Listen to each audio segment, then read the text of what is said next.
Hello. Probably not going to talk much today.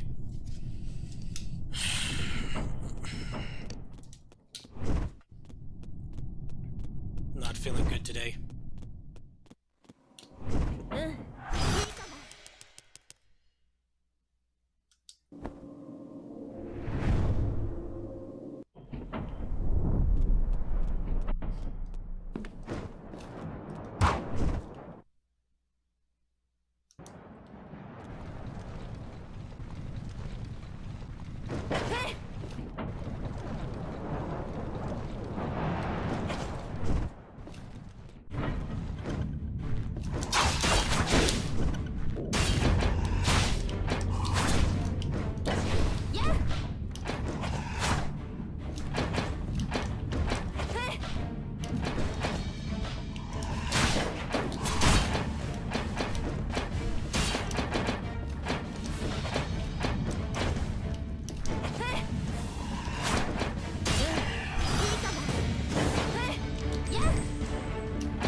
I hate my mind.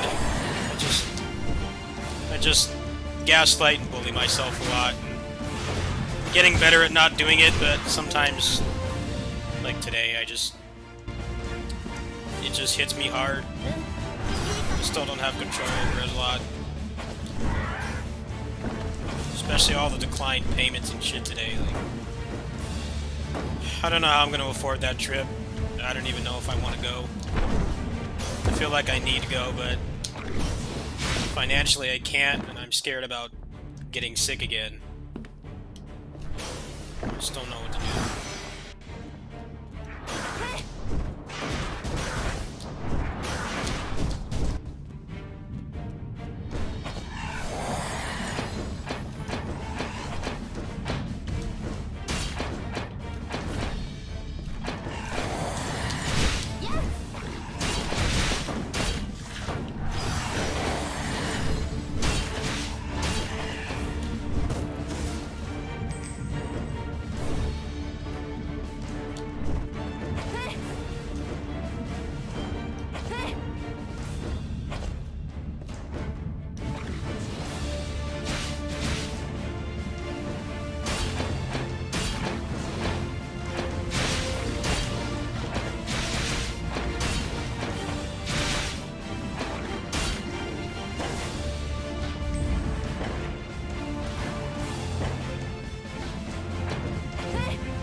No, I just didn't. I've never really had. I don't even know what I'm saying right now. I definitely do need to go. It's just I have a lot of reservations about going.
don't understand what to do. This game is so obtuse. I don't know what it wants. Like,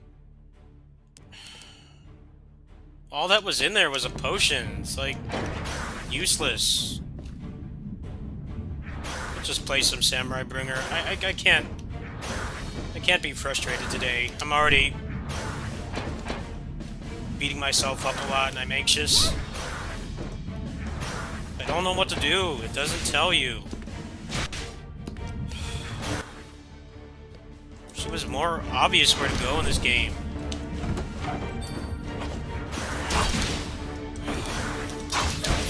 Save points are so sparse, it gets frustrating.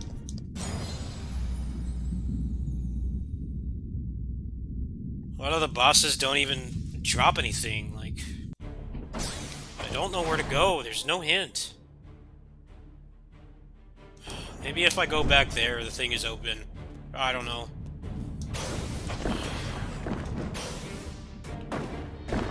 Like, I really wish games like this would just give you a hint system. Like, when you get frustrated and you're not told where to go, like, it just fucking tells you. Like, here.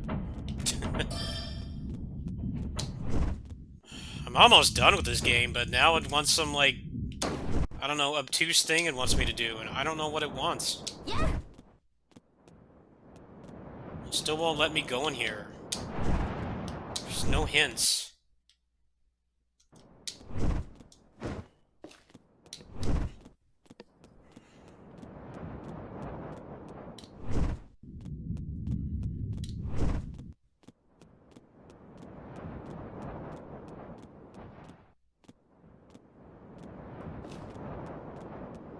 Okay, can you please give me a hint game?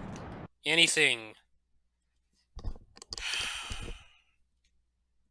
No hints at all. Like, I already did this, and it didn't give me anything. It's just a useless healing potion.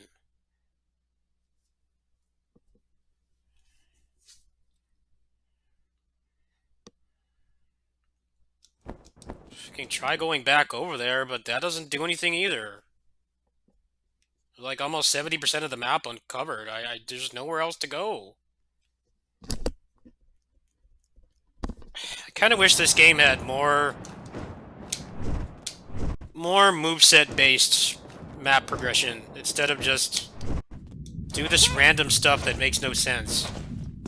It gets frustrating, you just want to progress. But, like, traversing this map is frustrating because they never tell you where to go, ever. And you get locked in hit stun and killed, like, so often that it gets annoying.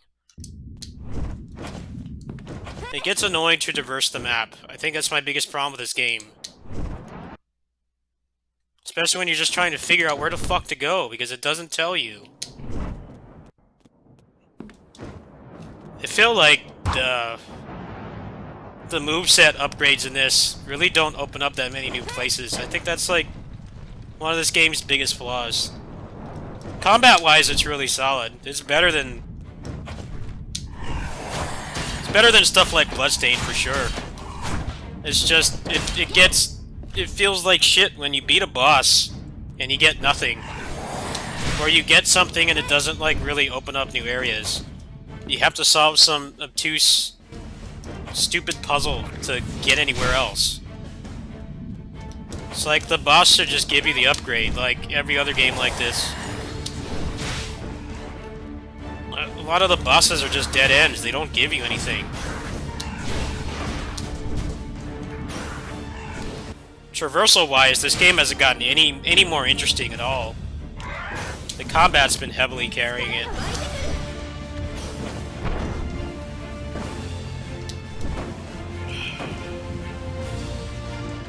It's just frustrating to beat a boss. Some of them were, like, really unfun to fight. And see, like, stuff like that happens. You get stuck in hit stun. There's, like, not enough save points in this game. You need, like, way more fast travel points. You can't move fast. Everything kills you all the time. Lots of annoying projectile spam and shit that just pisses you off. It's not fun to deal with.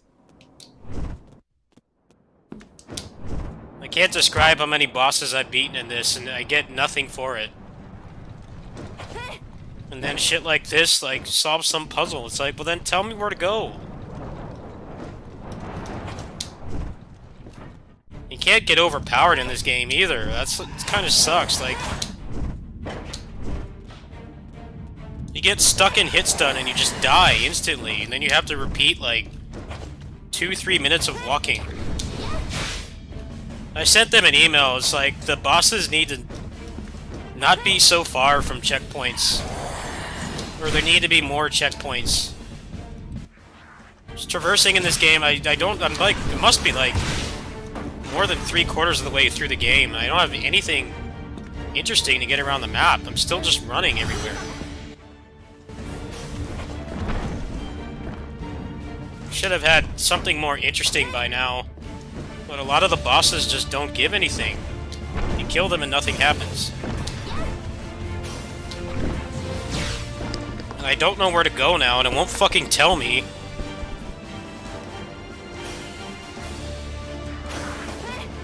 This genre would be so much better if all of them just had hint systems that just told you where to go. There's nothing in here, like, all that was in here was a useless potion. I think I want to play this right now. I'm not feeling it. I'm already feeling like garbage mentally. I don't know where to go. It won't tell me.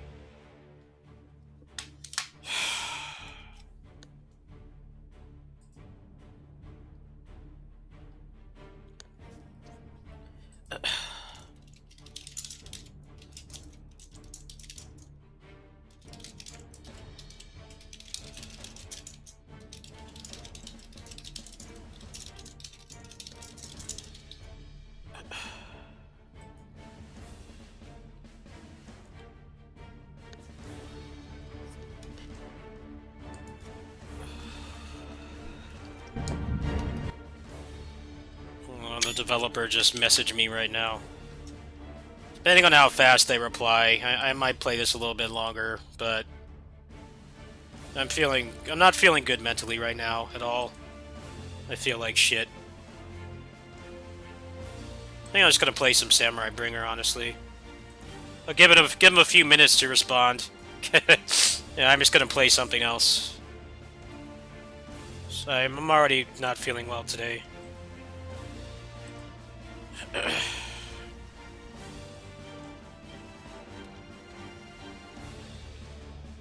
He's saying it's in this tower, but there's nothing left. Like, I've been everywhere.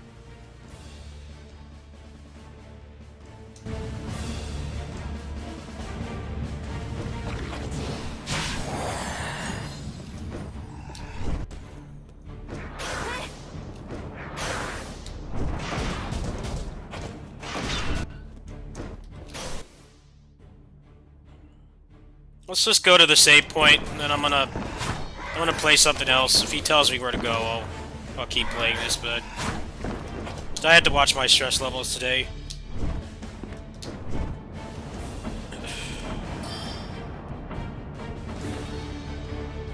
Nothing I do on this shitty channel is successful anyway, so I should stop working so hard. The algorithm doesn't like channels like mine. All they want is fucking clickbait, and I don't want to do that, so I'm doomed to make no money. That's why I'm flat broke every week, every month.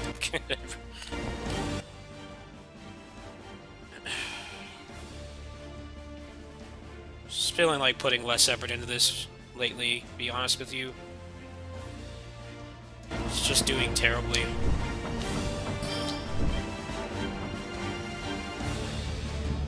It's like I don't deserve this success. I don't deserve to be happy or financially stable. Despite how hard I work, I just can't get anywhere. It gets really demoralizing sometimes.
Yeah, let's just play something else. If he responds, I'll go back on this. But yeah, keep in mind I'm playing a game that's not out for another 3.5 days. So there's literally no information on the internet. There's probably like, I don't know how many other people they gave keys to, but there's like probably nobody else as far in this game as I am. I do not have access to the normal things you do when you're stuck, which is like post on Reddit or GameFAQs or like look at a video. I don't have that right now, and my frustration threshold is even lower than it normally is. So yeah, let's make sure I saved. I'll wait until the developer responds. We're just gonna play some Samurai Burner. That sounds fun.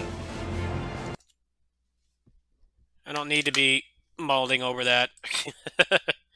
It's probably only going to take, like, provided I don't keep getting stuck, it's probably going to take, like, 1 or 2 more sessions to finish that game anyway. Judging by the skill tree, how there's only 2 major upgrades left, and it's been, like, 2 hours since the last one, I'm going to assume that there's not much left.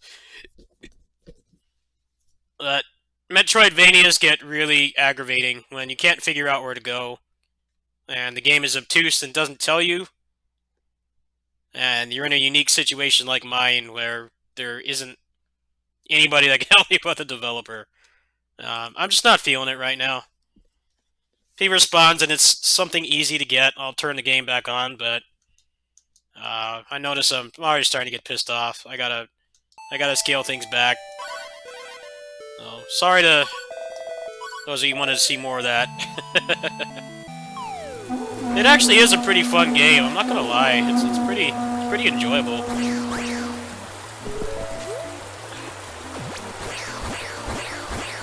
I just feel like the progression in the game is kind of flawed. You go too long without like any new upgrades or anything. The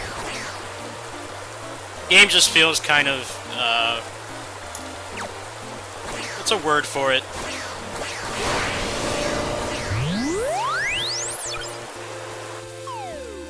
It feels too one-sided, I guess would be the word for it. You get a lot of stuff for the combat.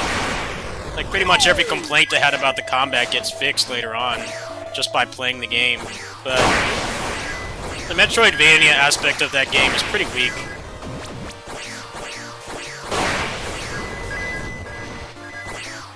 There's nothing like Black Panther in the game so far, or anything. There's no, like, super jump or wall jump or anything I've gotten either, so it really just has been really heavily carried by the combat, which wouldn't be a bad thing if it wasn't a Metroidvania. Like, that's kind of a problem. I play a lot of games on this channel that are almost completely carried by their combat, so it's like, it's not that bothers me, it's just that it's a Metroidvania, and I don't know, traversal and upgrade-wise, it's very weak. That game definitely does have the best combat out of any of the Metroidvanias I've played. I think they really nailed that. Like, the combat progression is really good in that game. Like, at the beginning I was complaining that the heals took forever to come out, to the point where it didn't even feel worth using them. But you get upgrades that fix that, and you also get the ability to parry at any point in an animation. I mean, there's plenty of games I play that don't let you do that. It's got a good foundation, I just feel it's kind of a weak Metroidvania.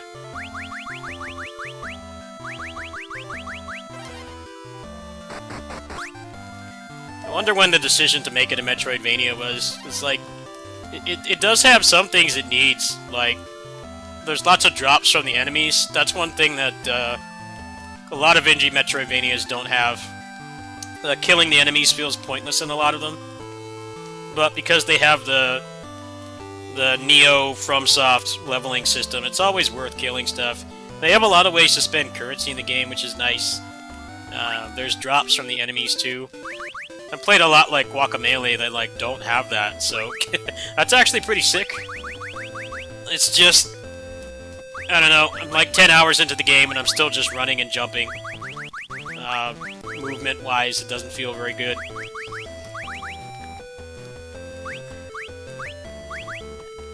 Let's see, what do I got on right now?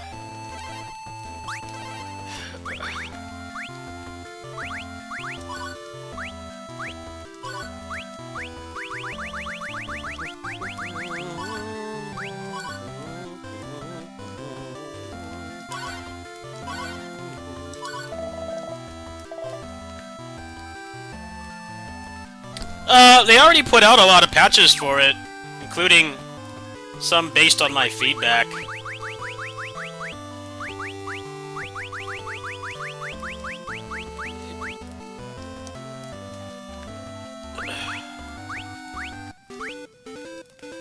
I'm sure it'll get fixed. It's just...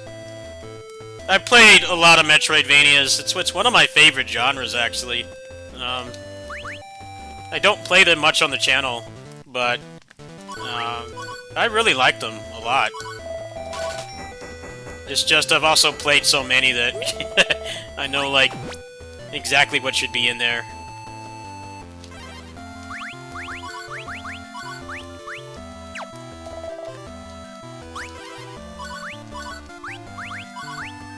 Game has really good combat. I'll definitely give it that. The combat is really good. And I think the progression of how the combat works is actually really good. Because, like, you know, at the beginning, you don't really have much. But later on, you get, like, you get pretty crazy stuff. Like, you get, like, a launcher, you get a helm breaker, you get, a bunch of other stuff, too. You can parry at any point in an animation. That shit feels really good.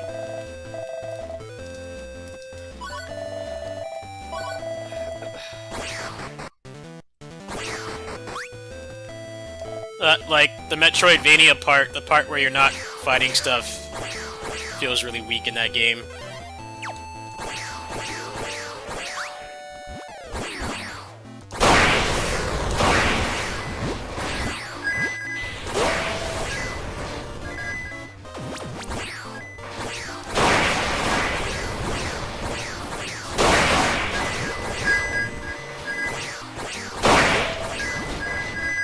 Yeah, we'll probably finish that game tomorrow. Or maybe even tonight if the dev responds back. Just like, I'm already not feeling that great mentally, so... I don't need to be playing something that's already making me frustrated. Kinda just want to relax. I have some other games to play tonight, too. I'm getting better at realizing when I'm getting, like, triggered and I'm not feeling well mentally. I'm not spending so much time playing stuff that I'm getting frustrated with. You know, some people might not might not get that, but with me, it's like I'm usually, when I get frustrated, it's not necessarily the game. A lot of times it's feeling like I can do better, or something else in my life is making me frustrated. I used to be really stubborn about it. I would keep playing and playing. And I just don't really want to do that anymore. If I get frustrated, I kind of just stop. I don't care if people, like, don't watch anymore because I'm not playing what they want to see, but I gotta prioritize my mental health. Especially with me, I rage quit something almost every time. It's always been like this for me. Like, I stop playing for a while, a couple hours to a day, depending on the severity, and I usually figure out the puzzle, or or I get past the roadblock, the difficulty spike. That's how it's always been for me.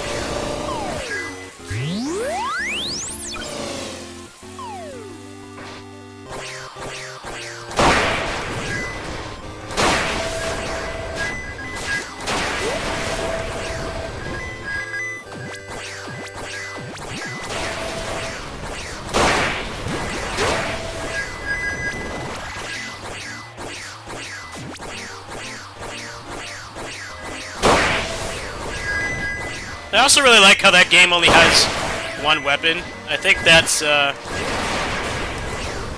quite a bit better than Bloodstained. Bloodstained really discriminated against any moveset that was not the katana. I love Bloodstained to death. I got every achievement in it. I have like a 100% file. I got all the achievements too. I did everything in that game. Everything at launch anyway. But you can tell they really like their katanas over there. Other movesets were like far less interesting to use. Hunter X doesn't really have that many moves either, but I feel like it's better because it doesn't have... It's not trying to have like 10 weapon types.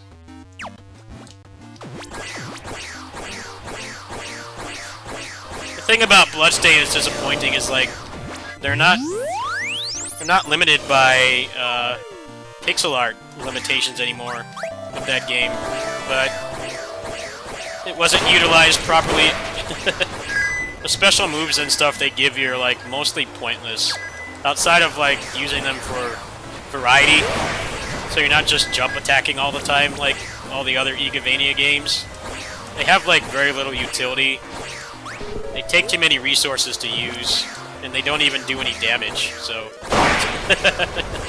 I think the way Hunter X does is better. It's like, you don't have a big, meaty moveset, but everything you have in there is useful. Which is definitely better. I love my massive Assault Spy DMC-sized movesets too, but sometimes it can be okay if a game has, like, you know, a handful of moves, but they're all useful. They're all, like, practical and feasible to use. It's a hard thing to balance, though, for sure.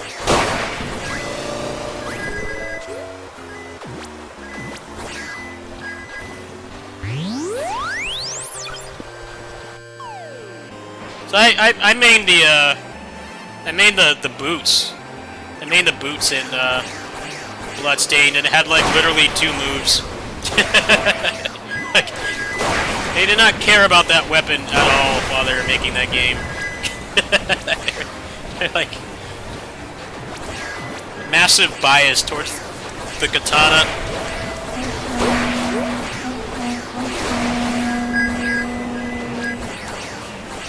There's actually a mod for Bloodstained. If I ever go back and play that again, I probably will install it, but like I think it made it so the techniques were easier to use, and they actually did damage to make them worth using, which could fix most of the problem.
I'd say Guacamelee does a pretty good job of that too. Like, really only have like 5 moves in that game, but they did a really good job balancing them. So like, they were big for traversal and combat.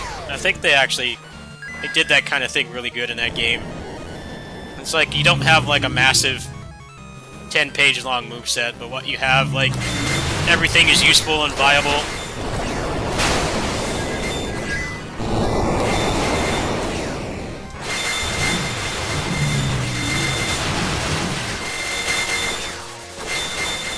think part of the problem with Bloodstained was they had a lot of pressure from how much money it made in the Kickstarter, and they felt like they had to try to outdo all the other Metroidvanias.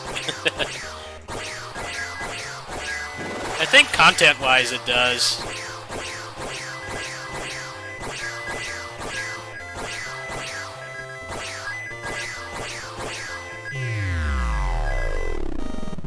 I don't know, I kind of fell off with it when they put out Zangetsu, and they basically just tied his boss moveset to buttons. kind of fell out with it at that point. I was expecting a little bit more than that, especially because they're not like, it's not like the old Igavania games where a lot of the reason for that is Konami kept wanting them to make more of them. They were churning like one out a year for quite some time. So they basically just took the boss sprite and made like a not even really full-featured campaign with them. It's like, nope, they had $5 million in like 4 years this time. It still wasn't really any better. I don't know how the Child of Light character is though. I haven't tried her yet.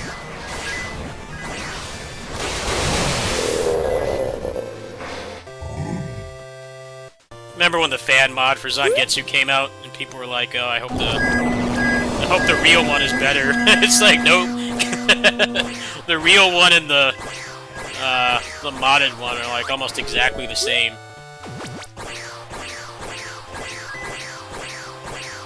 Probably a case of burning through their money too fast. They did already say they're working on a second one, second Bloodstained.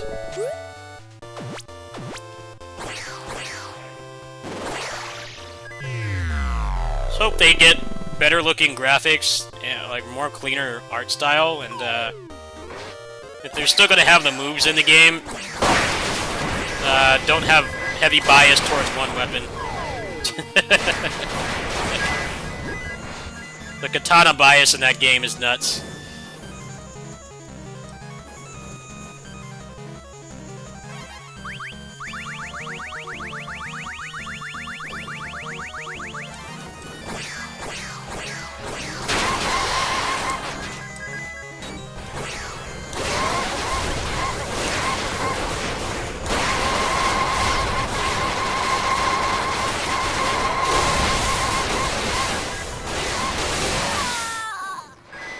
Oh, you are? How is she?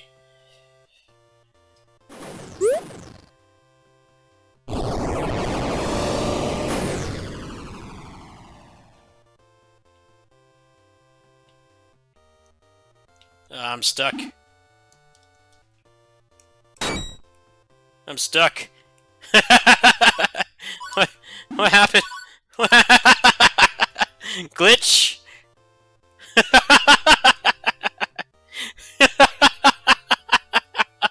If I hadn't already beat this game like 20 times, I'd be furious right now, but... No, I'm soft locked. I can't move. Oh. It's cursed. What happened?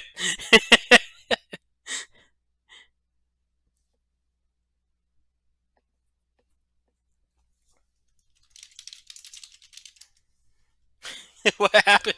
He won't move. The only button that works is the one to rotate the camera. Everything else... Whee! Alright, well... He didn't even move! He didn't even move when he died!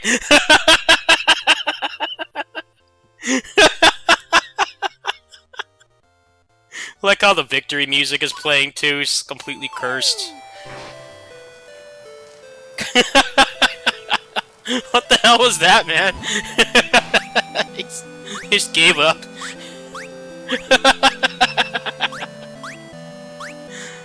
Oh wow, I got Musashi.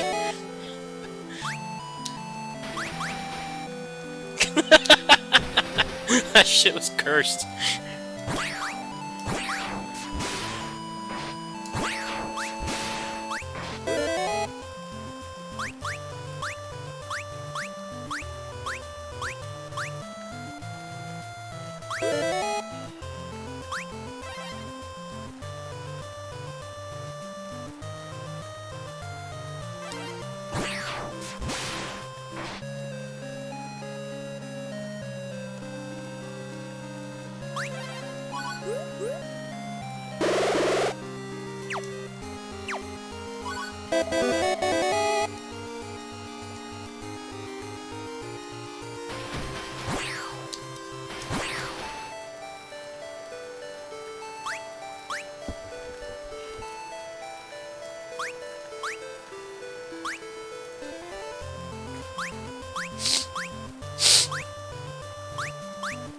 What else is even planned for Bloodstain at this point? Haven't they released everything they said?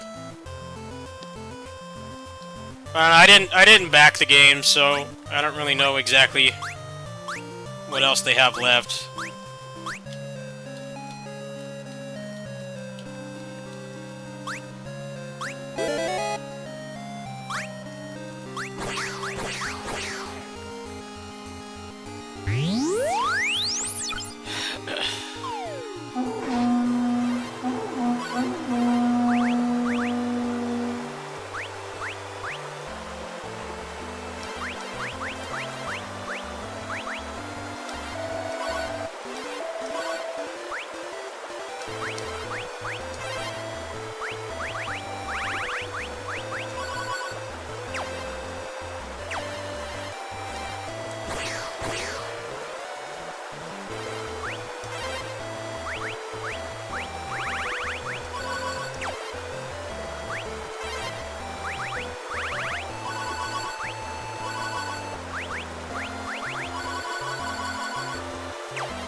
Chaos mode.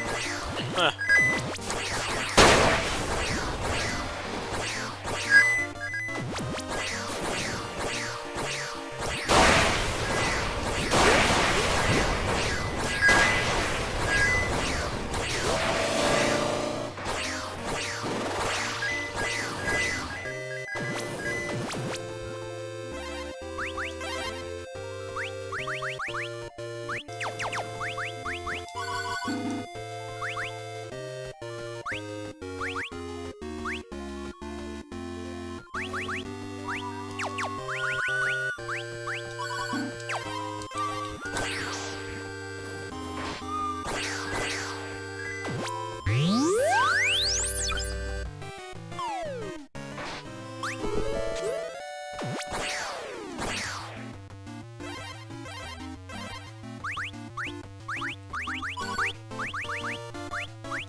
Well, they'll probably have a lot less trouble making the second one because by that time there'll be a new Switch. Switch port of Bloodstain was a disaster. I put up a video of the input lag. It's like it's a little bit better now, but still not really ideal. Although the jumping in that game feels very, very heavy anyway, so that helps. It was less about the jumping that felt bad with the input lag. It was more doing the moves and the parries and stuff, and like the backstep cancels. That all felt really bad. The jumping wasn't too bad. Bloodstain really doesn't have a heavy platforming focus anyway. But there were other aspects of the game, like the combat and stuff, that felt terrible.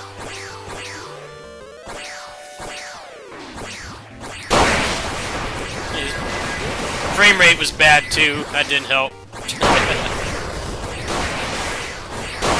Just wonder how the hell they expected to get that game to run on the... How they expected it to run on the Wii U and the Vita. It's like, they couldn't get it to run on the Switch. I don't know, Bloodstain didn't really overpromise with anything but the platforms it was going to be on. I feel like they didn't put any thought to that at all.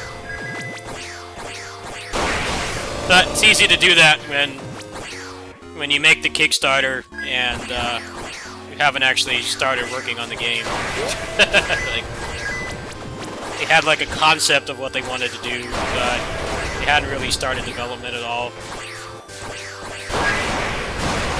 Like if they did a Kickstarter for this game and they promised it on the 3DS, and you see, like, I have a pretty decent computer. This game, it definitely does drop frames quite a bit once you get towards the end. It drops frames a lot, so you know, they'd be in some hot water if they tried to promise this on like an underpowered platform. When I bought this on Switch, I was complaining as always about the frame rate, but then after I beat the game on here, I was like, you know, I see why this is 30 FPS. It's probably more of a case of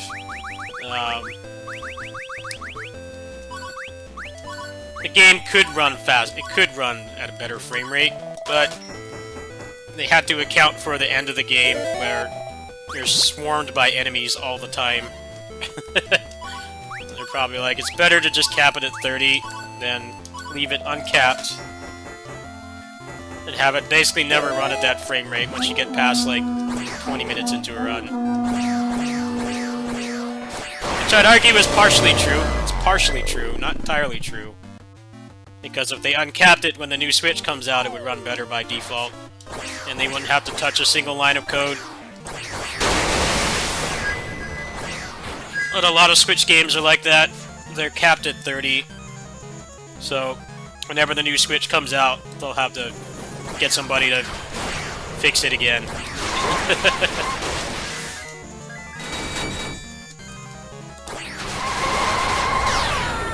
Uncapped frame rate is a blessing and a curse these days.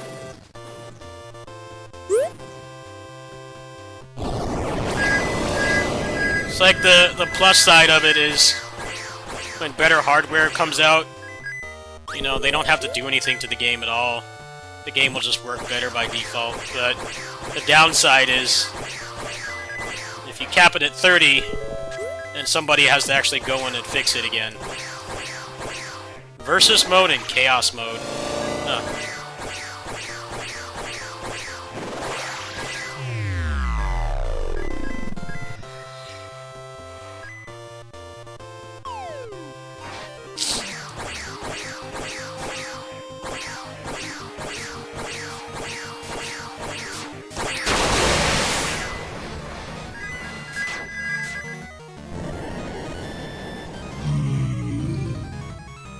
Yeah, they did kind of overpromise on Bloodstain. Now that you're mentioning all this stuff. You kind of did overpromise. They managed to deliver on most of it, so...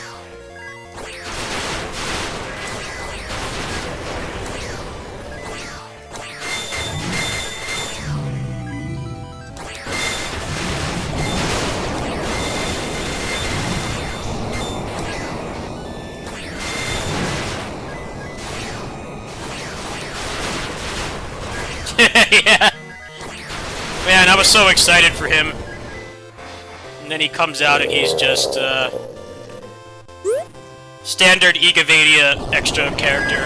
Which is like, you know, they put it in there because they had the assets too.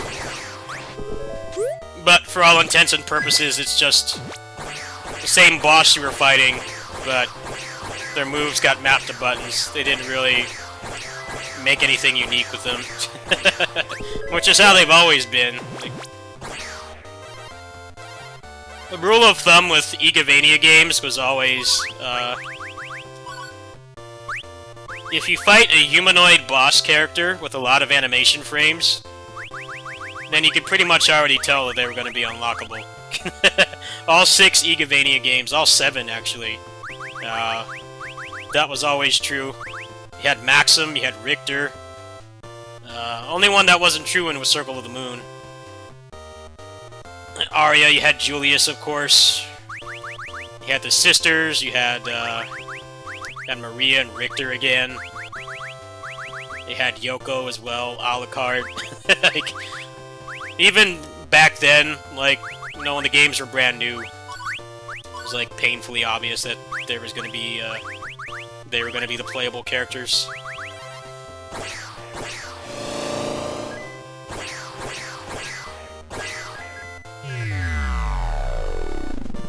And Bloodstained definitely has some missed opportunities, because they got, like, such a massive amount of money, but some of the extra stuff they've added isn't really that great.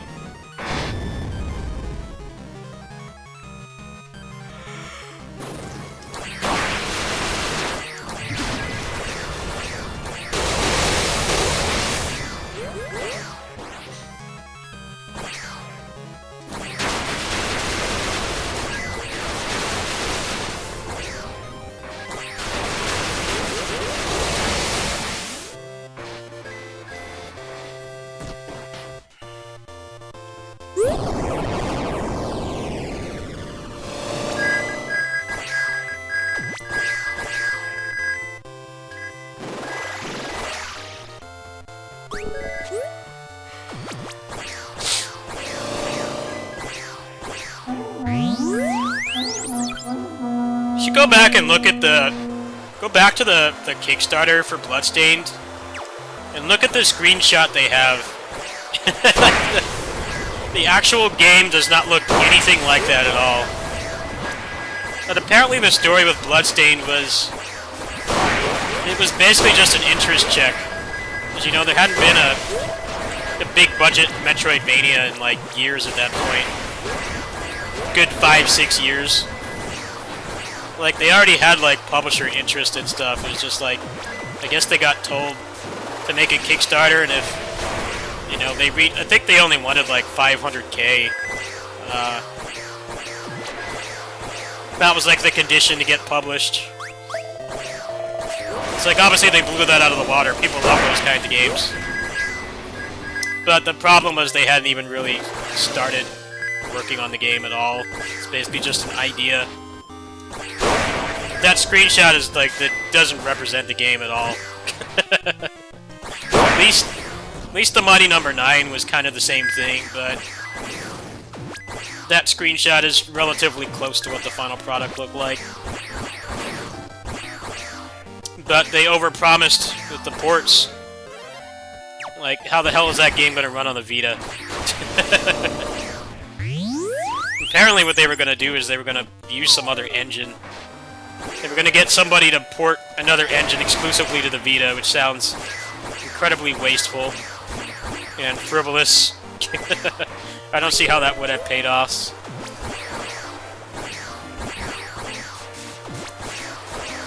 I think the Jitsu Squad Kickstarter is like example of how to do a better job with that kind of thing. Like, they'd already been working on the game for a while. It was clear that, like, they're not, like, people like me with barely any money trying to make a game with, like, no experience. There's actual experience to the point where they had a playable demo. And they didn't overpromise on stretch goals either. I talked about that with Peter when he was on my channel a week or two ago. Like, yeah, most of the stuff they promise is, like, existing assets. So it's things that add a lot to the game, but they won't take, like, 10 years to come out. And it's not going to make them bankrupt. I think Bloodstain was, like, one of the last overpromised, ambitious Kickstarters. People started to realize, like, you don't need to promise that much stuff. Just, like, prove that you're actually capable of making a game. And people will still back it, even if you don't promise, like, 18 extra characters and 10 modes.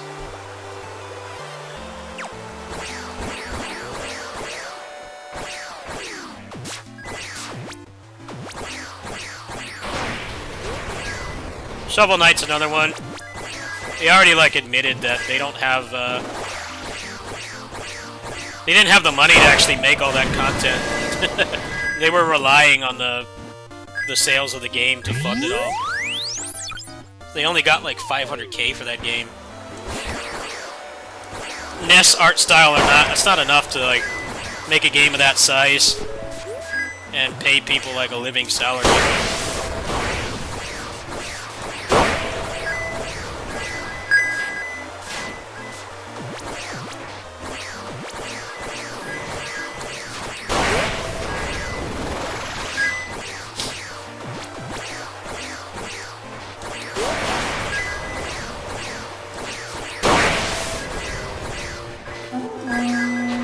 Yeah, I forgot about the axe armor and portrait. Yeah, that doesn't count.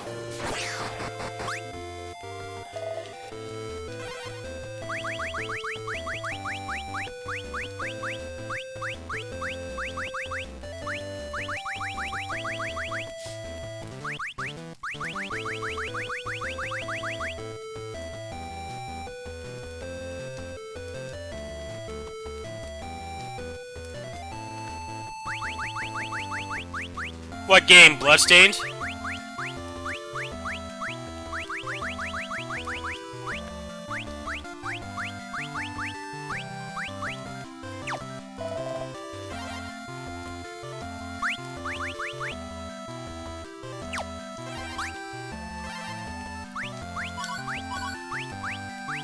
Shovel Knight, yeah. Yeah, they didn't have enough money to actually do that. That's what's interesting. They had no money to do that. Which makes sense. I mean, they don't crunch their employees to death. They actually treat them like humans, which is what a lot of these game companies don't do. But, like...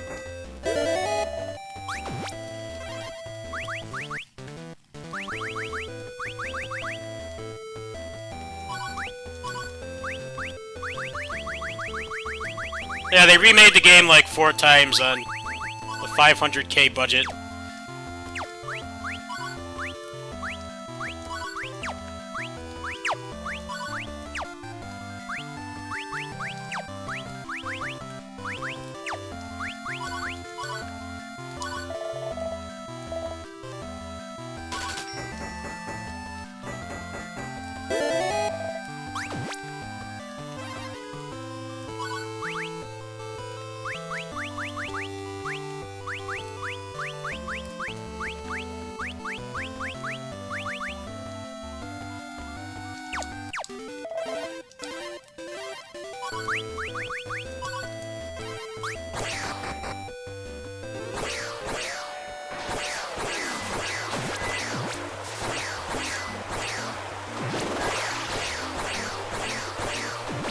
It's a lot harder to get game funded on Kickstarter now. It's so much harder. You pretty much already have to, like, have some kind of funding, or at the very least be, like, working on the game while you're doing a 9 to 5. You have to have a playable demo at this point. I think the days of being able to get funded off like a screenshot that doesn't even look anything like the game those days are over. People got burnt by too many Kickstarters like that. Now it pretty much has to be like Jitsu Squad, where it's like they were already working on that game for a long time.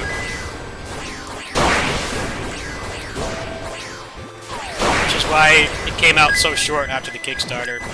It's like the best of both worlds, really. They delivered on a good game, but they also had a demo right away, so didn't really feel like you're just backing an idea.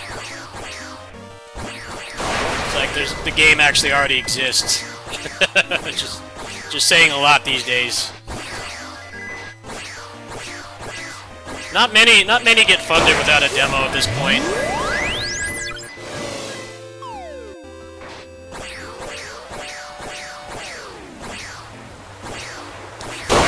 Project Phoenix is one. They didn't have any gameplay for that. That game was a scam Kickstarter, though.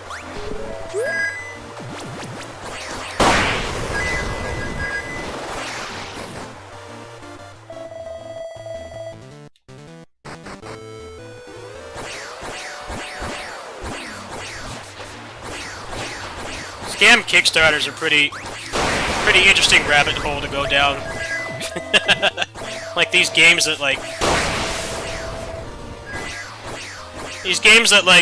should make millions. There's like clearly a market for them. People would actually want the game if it exists, but you know, they burn through their money too fast, or they don't actually know how to make a game, or the worst ones are where they don't even have an intention of producing anything.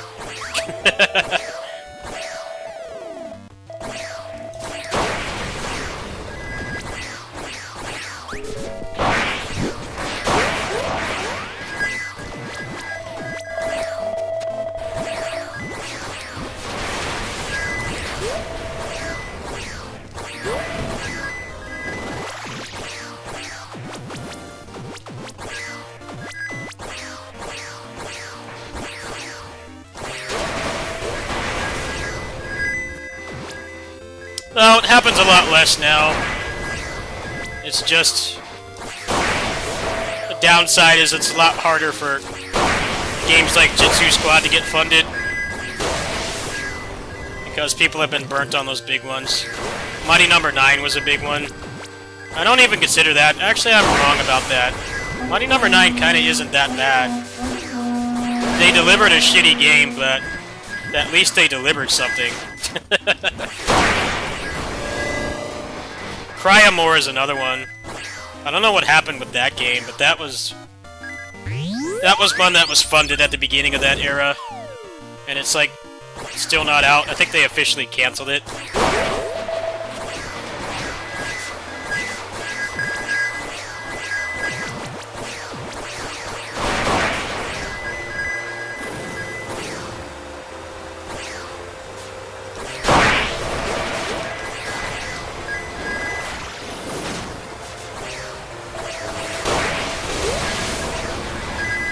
Well, the other thing that happens is it's less likely for this to happen, less common, but a lot of what happens is they'll undercut themselves in how much they need. And it's like you look at the game and you don't have to be like a senior game designer to realize like you can't make a game of that scope that they're promising on like 50 grand.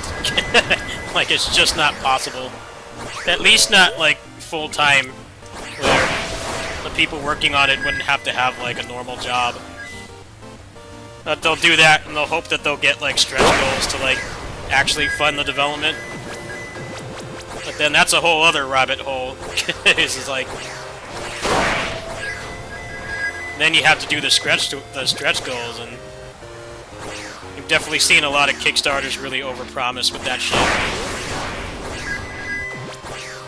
It's been proven you don't need to, like, overpromise on that stuff. The stuff like a New Game Plus, or, like, what Jitsu Squad has with, like, the tag mode and stuff, like, people will back the game for that. But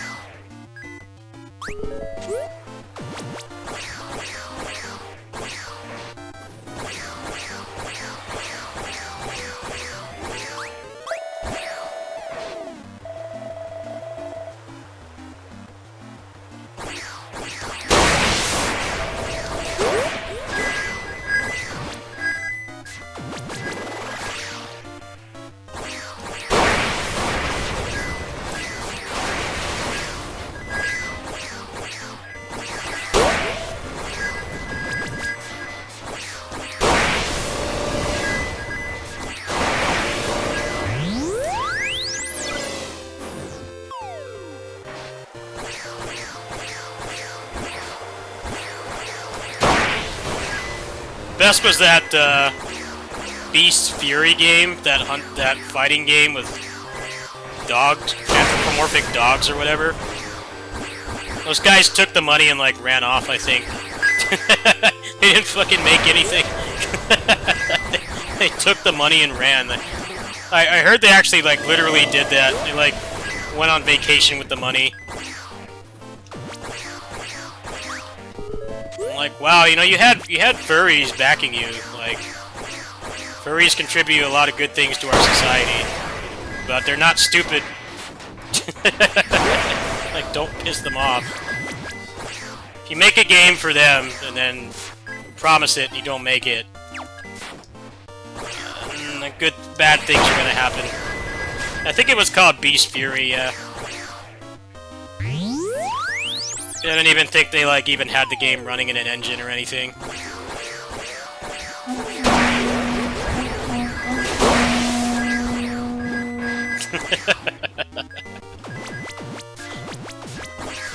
Failed Kickstarters are pretty funny to look at. It's like you guys could have been set for life, like, making games and owning your own company and shit, and owning your own IP. But, you know, just didn't come through with it. Didn't actually deliver what they promised. It's like the internet doesn't forget when you do shit like that, so even if they do come back and they actually have the ability to actually make a game like they promised, no one's gonna back them.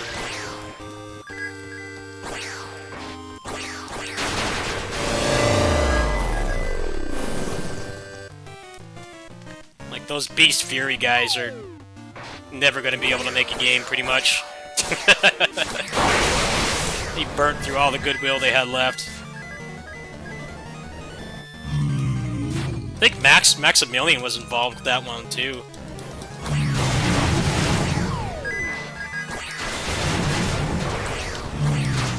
Sucks, Max doesn't deserve that shit.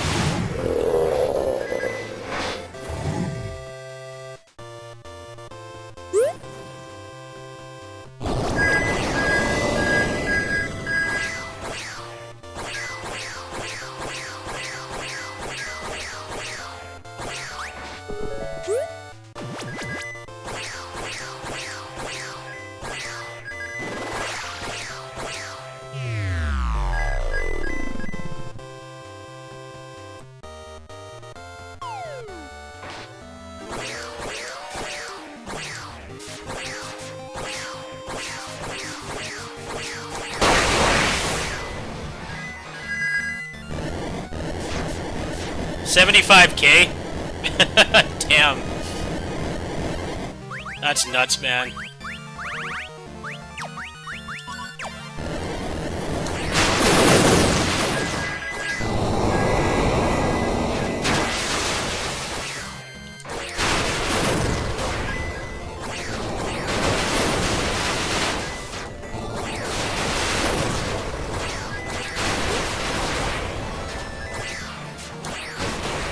What exactly happened? They just, as far as I know, they just ran off with the money. It didn't actually make anything.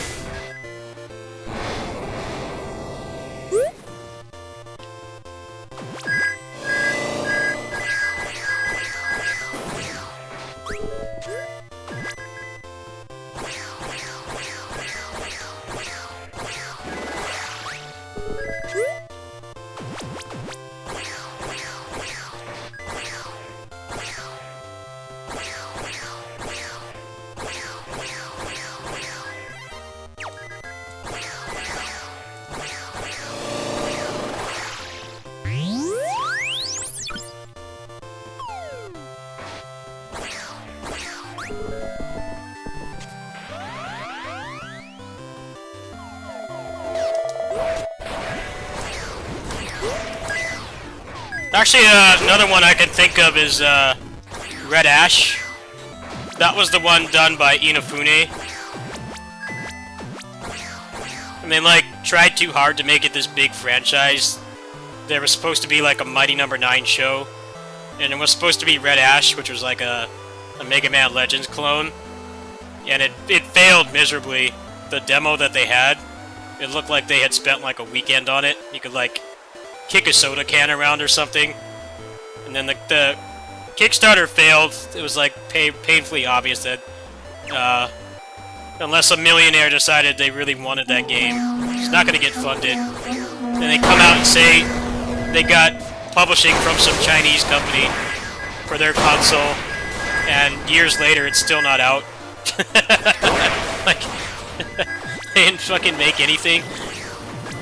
Well, that one kind of had a happy ending because nobody was out any money.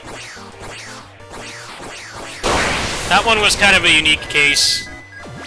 Where it's like to save face, they said that the game was still coming out.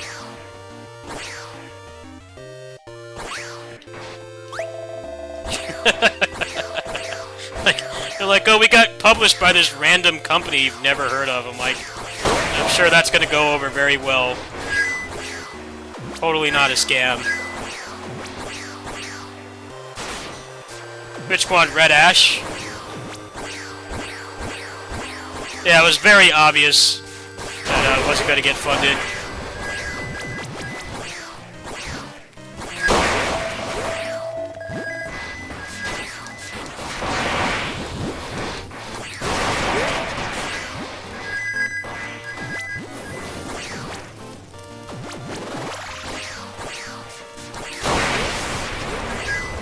It's really interesting that Inafune is working on Gunvolt 3 right now. You think that he, like, not want to show his face. Having your name attached to Mighty Number 9 and then Red Ash.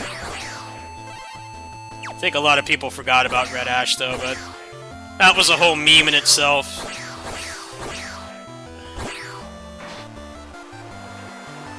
The game, what little they had of the game that was playable was a joke, pretty much.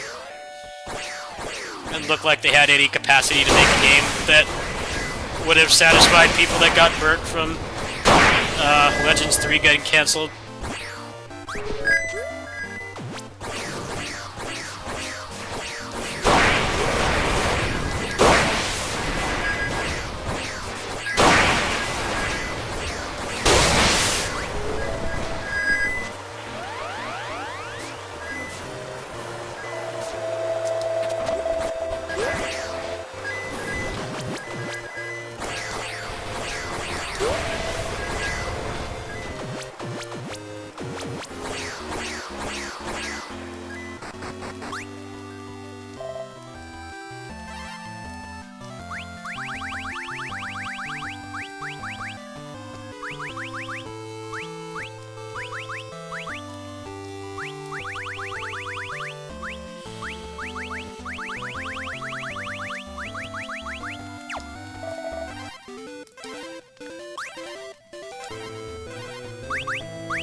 That sounds about right.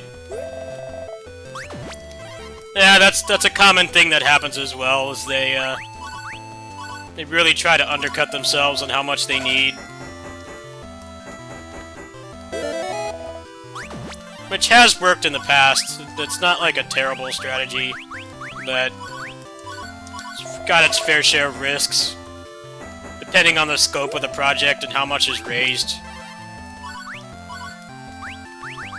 Like, people really aren't going to give you a pass for that, because if you're on Kickstarter, people kind of assume that you actually know how to make a game, and you can budget properly and not run out of money.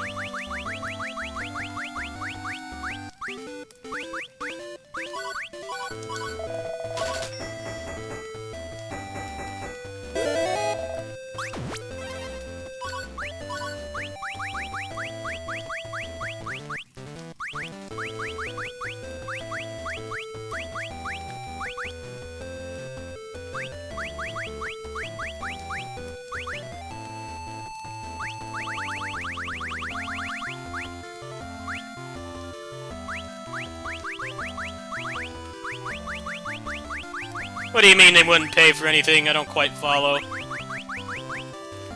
The voice cast didn't get paid. Hot damn. What a train wreck.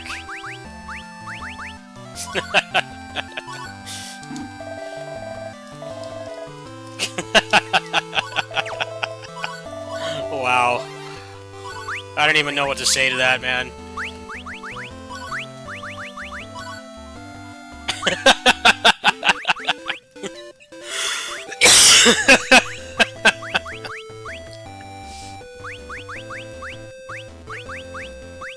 That really is a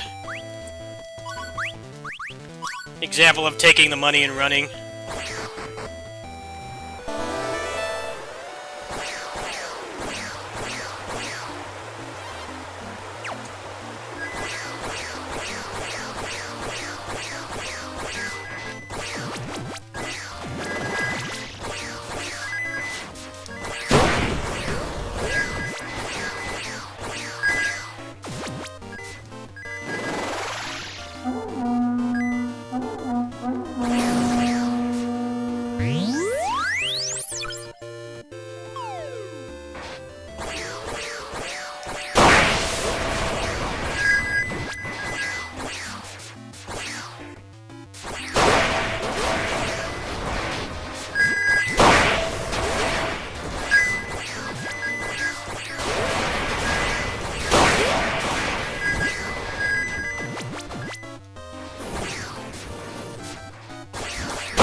Wow.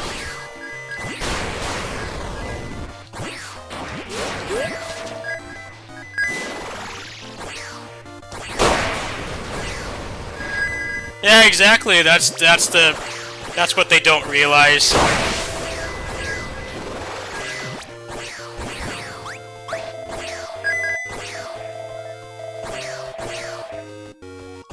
That's exactly what they don't realize. Like, you're not going to be able to do this again. You might as well do it right the first time. Because there's no shortage of...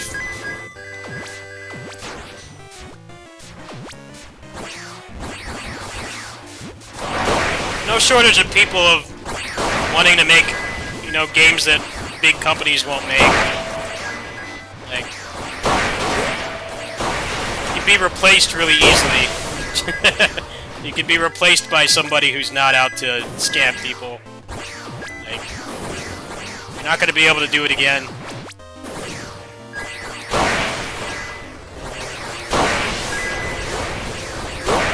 See the crazy shit that people are making on Twitter, and a lot of them don't have any money, just like me.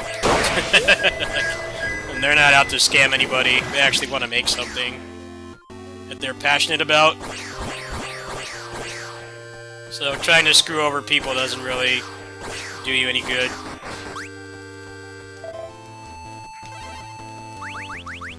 A lot of the games we get, like this game, are irreplaceable, but if you're a shithead and you're trying to scam people, you're definitely expendable.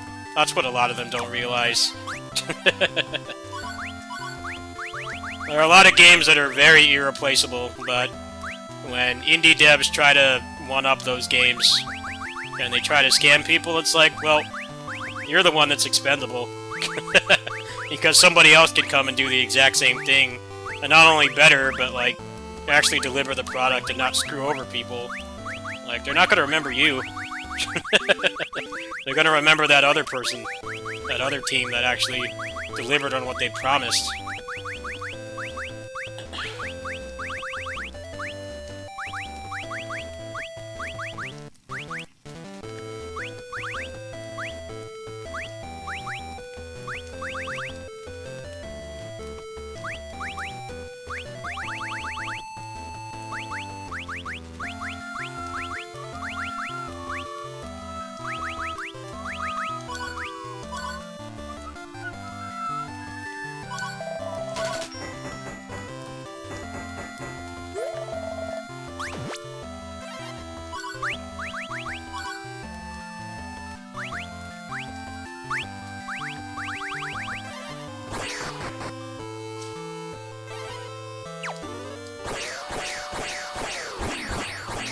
So wait, they actually had, like, some assets made for the game? I wasn't aware of that.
I actually backed... The only Kickstarter I backed was The Wonderful 101, and I regret that for 2 reasons. The first is I hated playing the game. And I might go back and give it another chance, but I got tired of all the minigames and shit.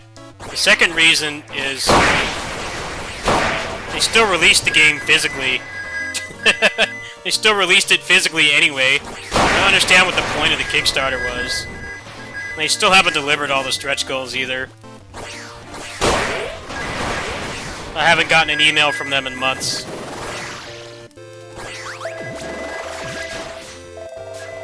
I don't even understand what the point of the Kickstarter was. I mean, they did deliver a game, but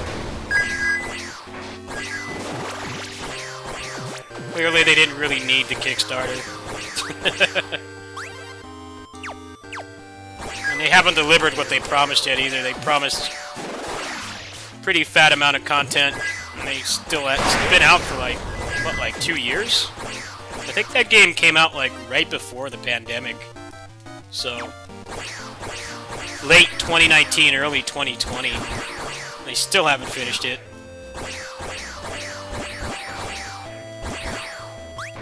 I feel like Platinum trying to self-publish is kind of biting them in the ass, to be honest. They still got their names attached to stuff like Babylon's Fall, which is like, it's not a bad game, but the publisher sent it out to die, and that's gonna hurt them more. Trying to get money from other companies. Like, well, you ship this game that clickbait YouTubers are dogpiling. I made sure to address that in the overview I did. It's like, a lot of the shit people are saying about that game is not true. A straight lie. It's not like the best game ever by any means, but it bothers me how people are saying shit about it's not true.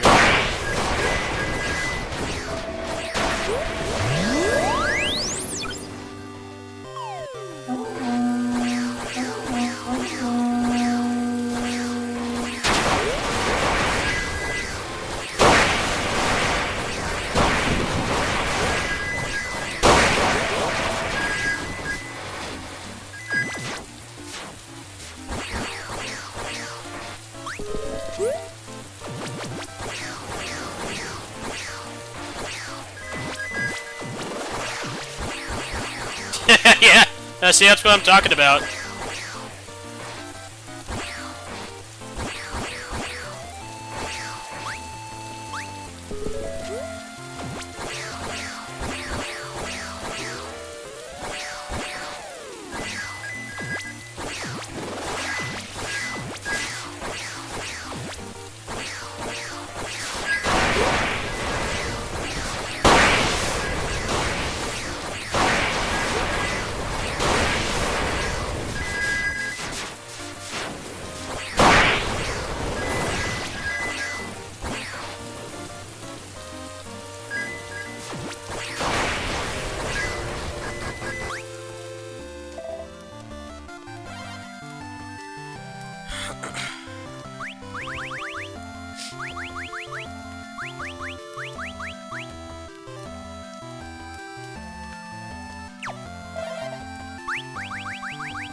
How many more ninja swords do I have? Trying to finish up a build here. I'm gonna do a ninja build speedrun, maybe like tomorrow, later today. I got another one here.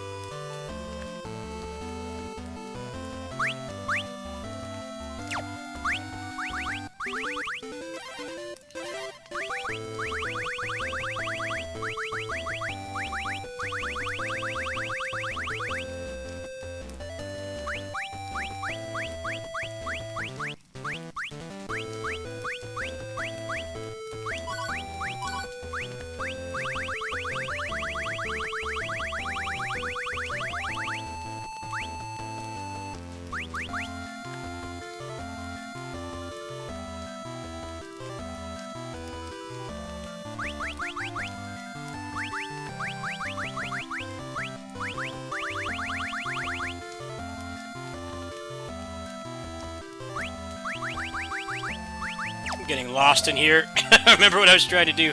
Oh, the Sword Master. Okay. Okay, so take that Ninjato. Where is it?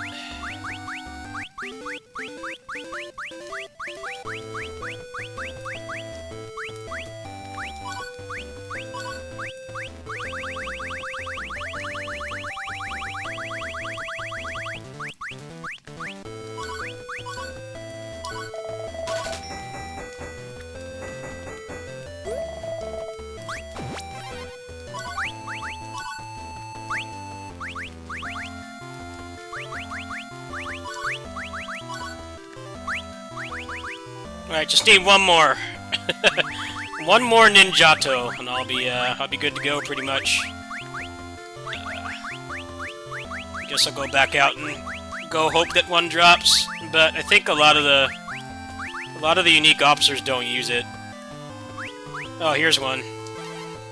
Alright.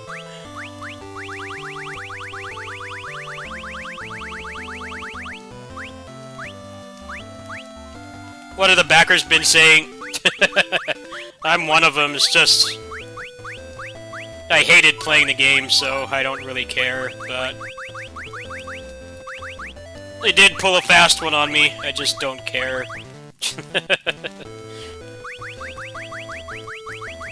I'd care more if I actually liked the game, but...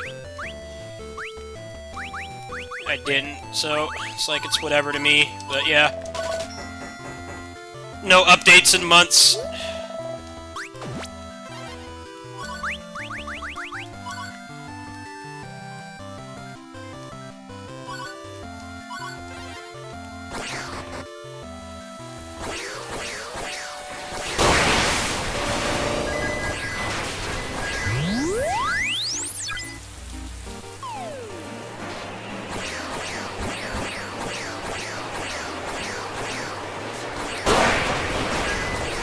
Yeah, and then they had a physical release for it anyway, and the physical release was like cheaper than the price we paid to back it.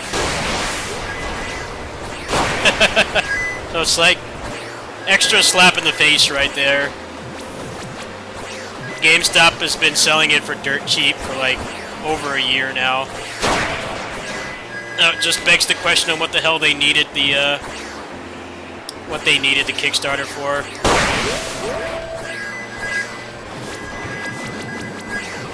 Just more broken promises towards people who believed in your product.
Hot Wheels!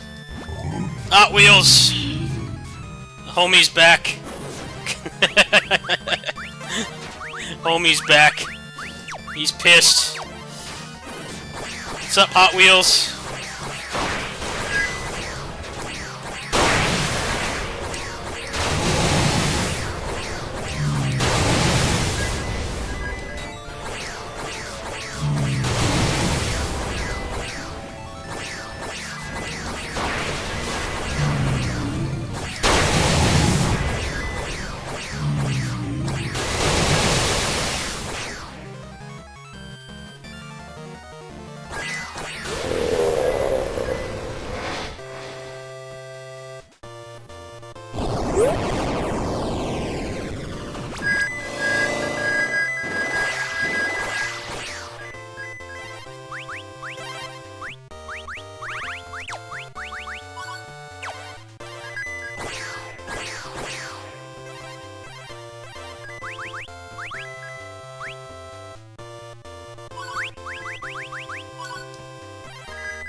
This game is so much fun.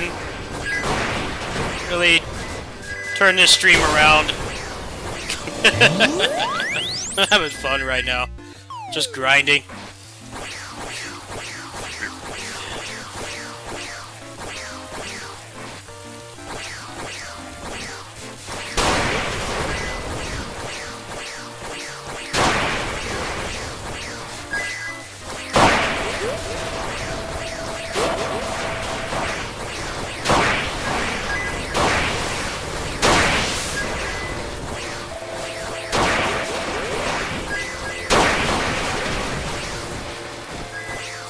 This game is better than Samurai Warriors 5. I actually have fun playing this. I hated playing that game. That game was a struggle to get through. This is very fun.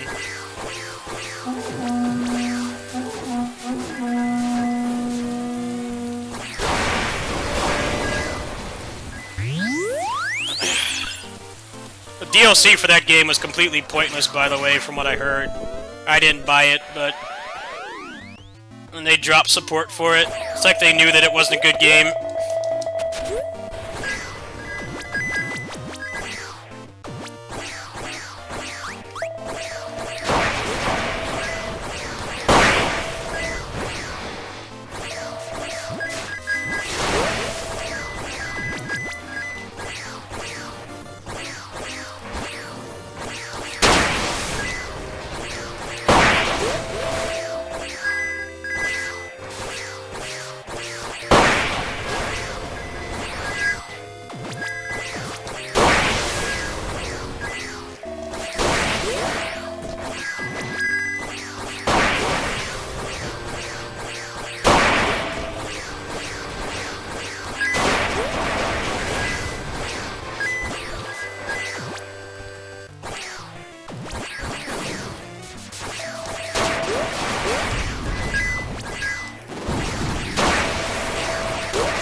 Game is glorious.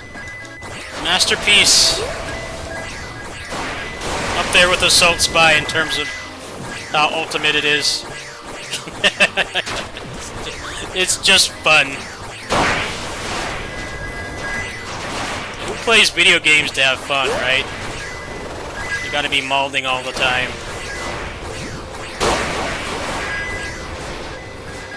I think this game is actually doing better than they thought. It's got a good, like, couple hundred reviews on Steam, which means you sold at least a couple thousand copies. It's probably making a killing on the Switch. They're only charging $10 for it. Most $10 games on Steam are way worse than this. They have a good window of opportunity.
I'm probably gonna hop off soon too. Good night.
What's up, man?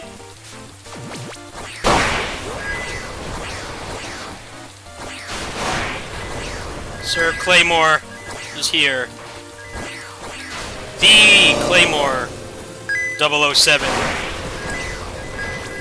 Also known as Yads Darren on Twitch. So you're getting your mixtape promoted. You didn't have to pay me for it. What a deal. What's up, man? Promote your SoundCloud.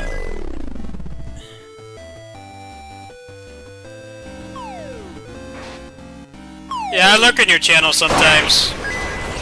I just like don't talk because I don't know anything about those games.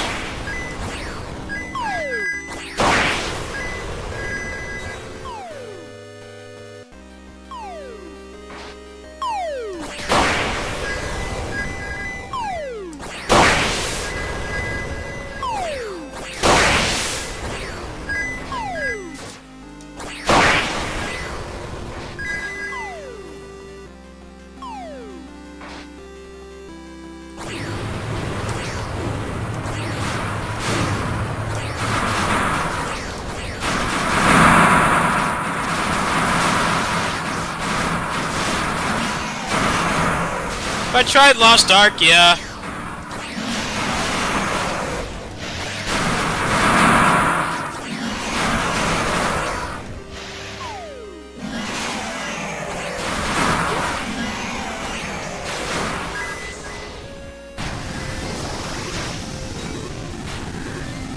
Admittedly, I didn't give it much of a chance, but it just looked too grindy to me.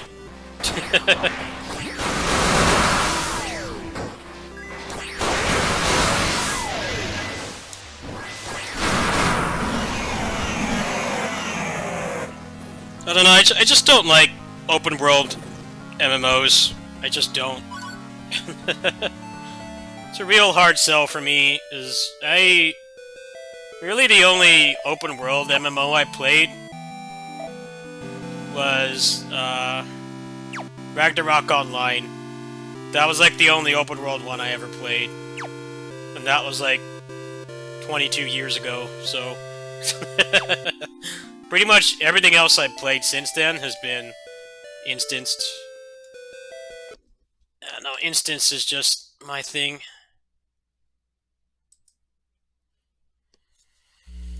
I like just being plopped in the room with dudes to fight and just grinding. Anything more than that is asking a lot from me.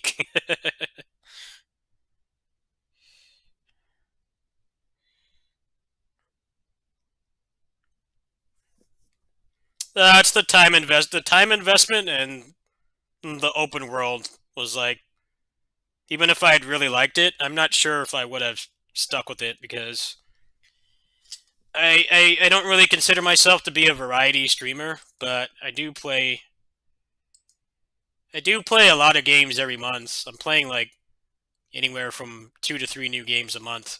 So I don't want to be too invested in one that I can't play other stuff. As I've noticed, I don't really care about my stream viewership. I know it's always really low, but I follow a lot of people that started playing Lost Ark, and they lost like all their viewership. It's like, MMOs are weird. It's like you have like a very isolated group of people that will watch someone else play them, but it's a turn off for everyone else, because those games are really interesting to play when you're actually sitting down and playing them. But watching can be kind of boring and mundane. They're like, a lot of them, their viewership has plummeted because they got hooked on that game, which is fine. You know, heaven forbid if you get tired of playing whatever you're known for. I definitely have struggled with that in the past, but MMOs, you have to be a very specific audience will watch it, and they won't watch anything else. I don't know. I liked watching PSO2 streams, but that game was basically just a character action game with MMO mechanics. It was instanced. The combat was about as good as a character action game. Moment-to-moment gameplay was pretty interesting. But like World of Warcraft, Final Fantasy XIV, Lost Ark, like those are like the most popular MMOs, and they're all pretty boring to watch moment to moment.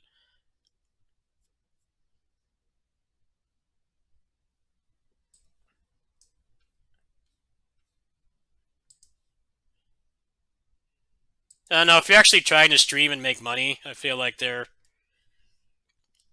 a pretty big risk, because it's like the most realistic thing that will happen is that everybody that watched you play whatever else you were known for, they're going to leave, because Lost Ark is like Elden Ring.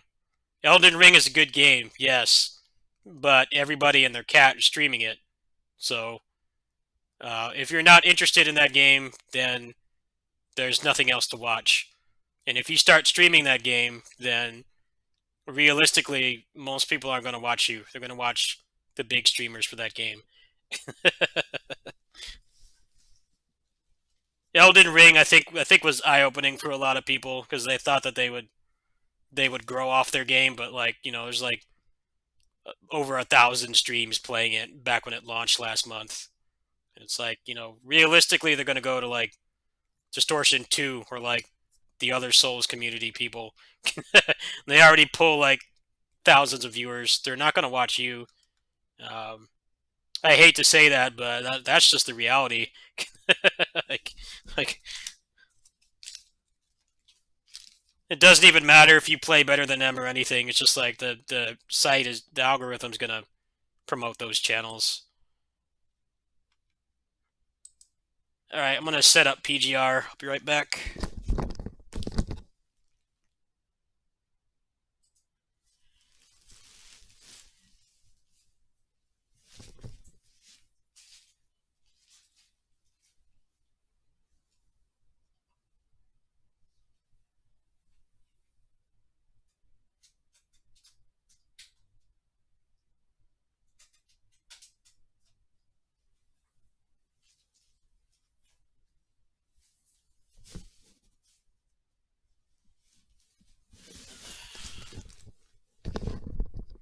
I mean, I'm a small streamer, but like when I play a new Muso game, especially when I was still streaming on Twitch, I had like more viewership than almost anybody else.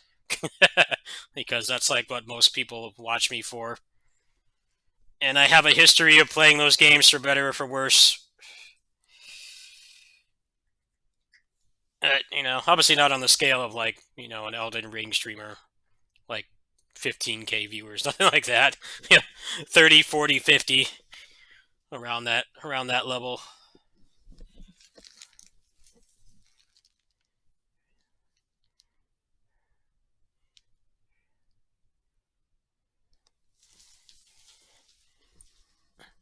Yeah, I've seen a lot of channels kind of plummet because they started playing Elden Ring. Elden Ring and Lost Ark, like the two big ones.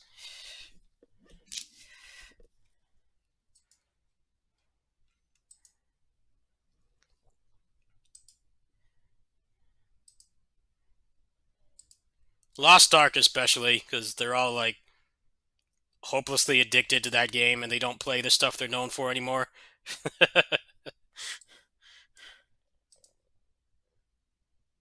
I follow a speedrunner. He used to do a lot of really sick speedruns, but now all he plays is Elden Ring, and I feel bad for him because he's probably having a lot more fun than banging his head against the wall doing speedruns and shit and getting pissed off, but no one watches his stream anymore. His stream just plummeted.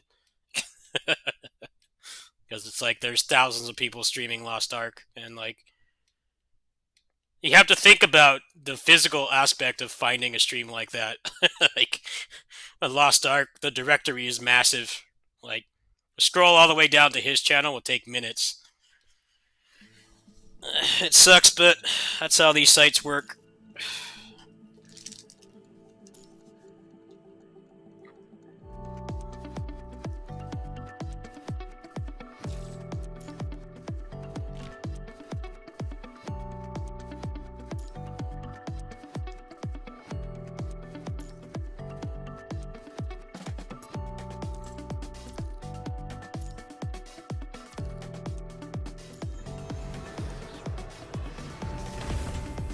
Well, did I get him already?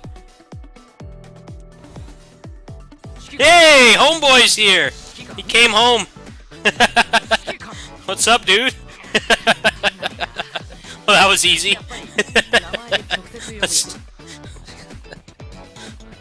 Damn, he's ready to party. Look at him. That's free, by the way. That didn't cost any money. Alright, I'll take it.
Yeah, that was from doing events. I didn't pay a dime for that at all. Completely free. He kind of sucks as a character, to be honest, but you know me and my martial artists. I always gotta play as them whenever possible. So we're gonna roll with it. I already have him on the Chinese version. He's fun to play, but he doesn't do much damage.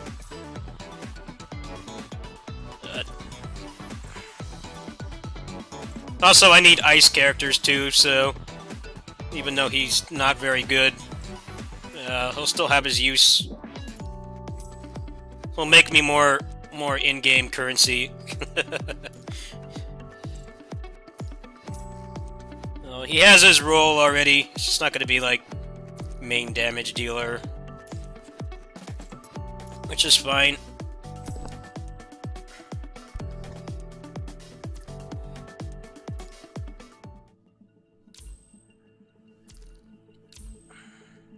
I'm just rolling with this free stuff right now.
Oh man, he only needs like 20 more.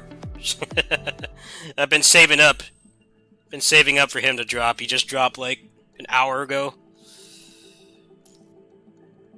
My man is gonna be ready to go. Battle ready. Alright, that should be enough.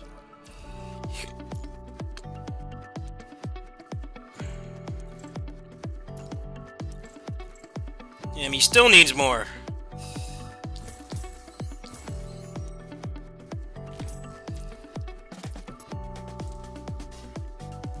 Is this game free-to-play friendly? Yes. It just has whale traps like everything else. I consider a game with whale traps to still be free-to-play friendly. This whale traps basically just means shit that you can get if you have lots of real-life money, but a good game has that stuff, so they make money, but like nothing in the game really requires it, so unless you want to circle jerk about it, it doesn't really affect anyone else's experience. That's pretty much what this game is like.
Damn, look at that. He's already up here with some of my stronger characters. He just needs 2 more resonances, pretty much. I think I can actually grab those right now. Let me look in the shop here. Warzone.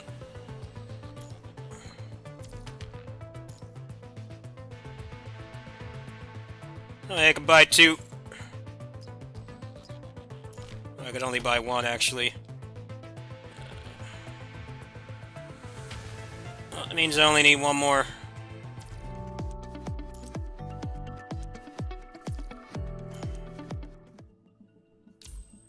This is what happens when you save.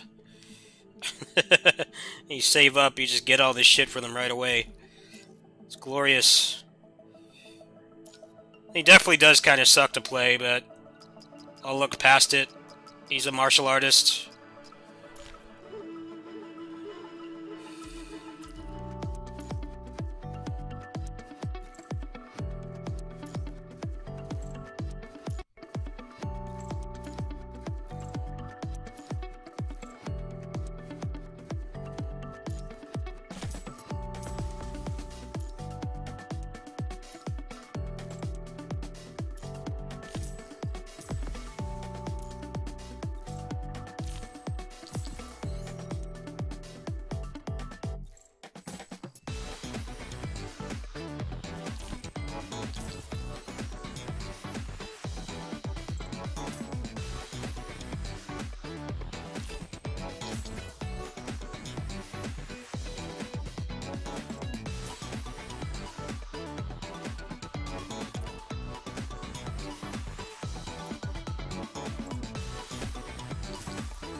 Nope. Game said no.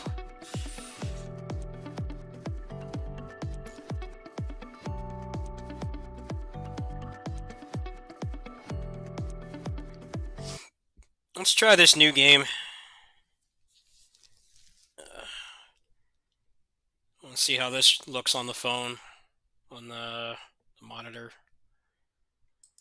Then I'm gonna go night-night. It's getting late.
も元気に行ってみよう。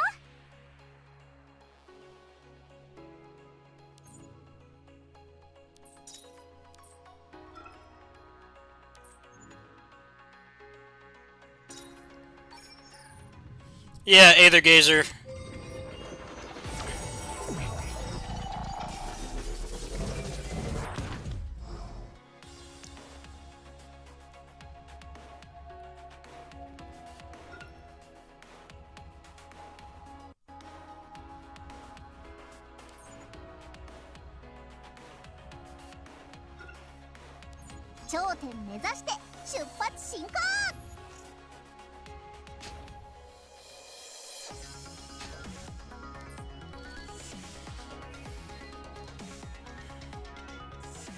どんな挑戦も受けて立つ」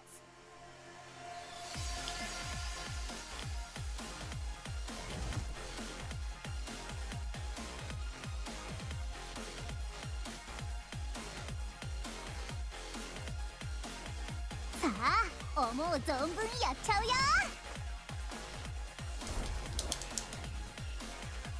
やっそれとりゃやっ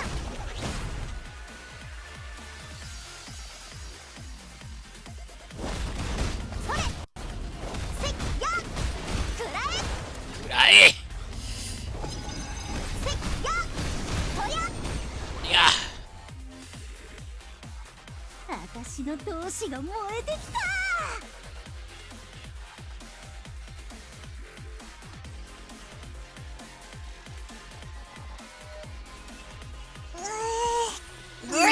体が硬いな。 Why do all the martial artists have to be lollies? It's a struggle. I can't fucking stand them, man. It's like some unspoken rule. I don't get the obsession.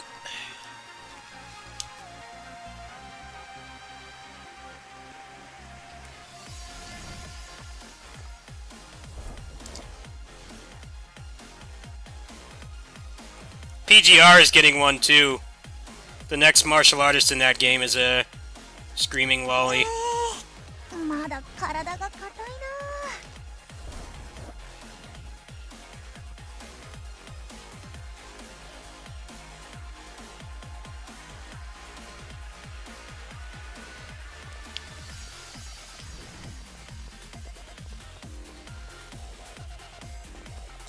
やっそれくらえ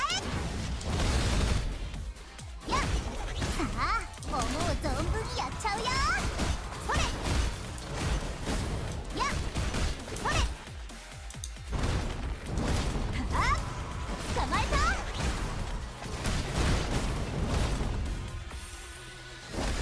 うっとはあ豪華鉄射やっとりゃ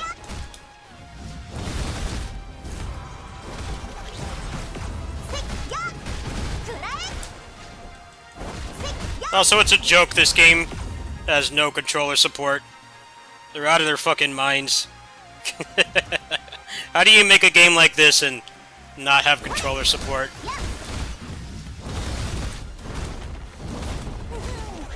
私が最強。 It's mind-boggling to me. I don't get it. Like, this game seems kind of cool, but I can't play it. Like, maybe that will work.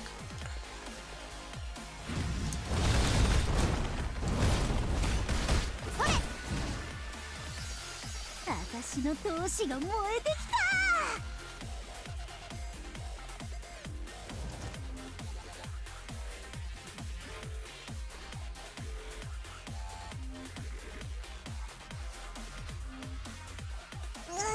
まだ体が硬いな。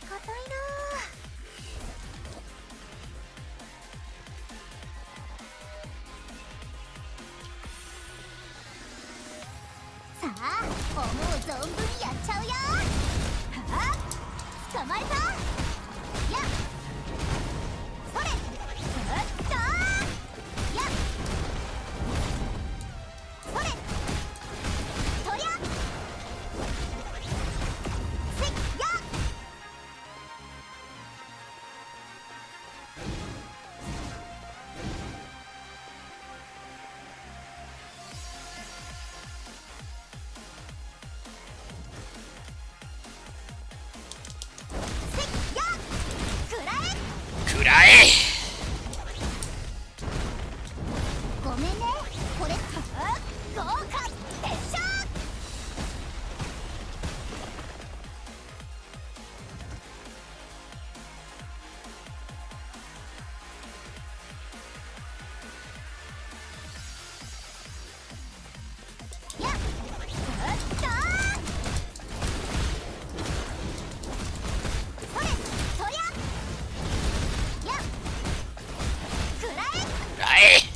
Yeah. さあ思う存分やっちゃうよ。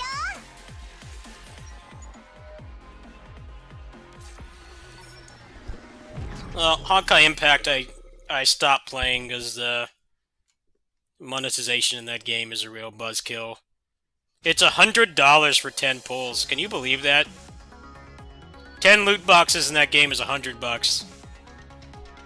If I dropped 100 on PGR or KOF All-Star, dude, I would get like at least 2 copies of the character, guaranteed. $100 for one character? Are they out of their mind? I just like I couldn't justify keeping playing it because it's like you either have to save up for months or spend like hundreds of dollars just for one character. I just couldn't do it. I don't have the money to do that. I like playing the game, yes, but the other stuff I play is more dolphin friendly because I'm not a free player at all. I definitely spend money on these games if I like them enough, and I feel like I'm getting a good value for my money as well. But I'm also like really low income, so I can't drop like $200 on one character. I just can't do that. I don't want to. I don't know how Genshin is, but that's my biggest problem with Honkai. I think PGR has better gameplay anyway.「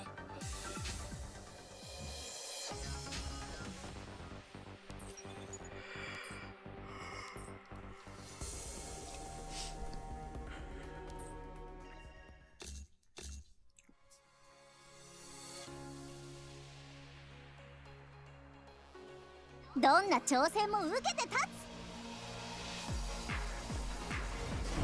「いい調子」「はあ捕まえた」「さあ次の挑戦者は」「せっやや気をつけてそれ」「やそれ」「せっやうっとーやそれ」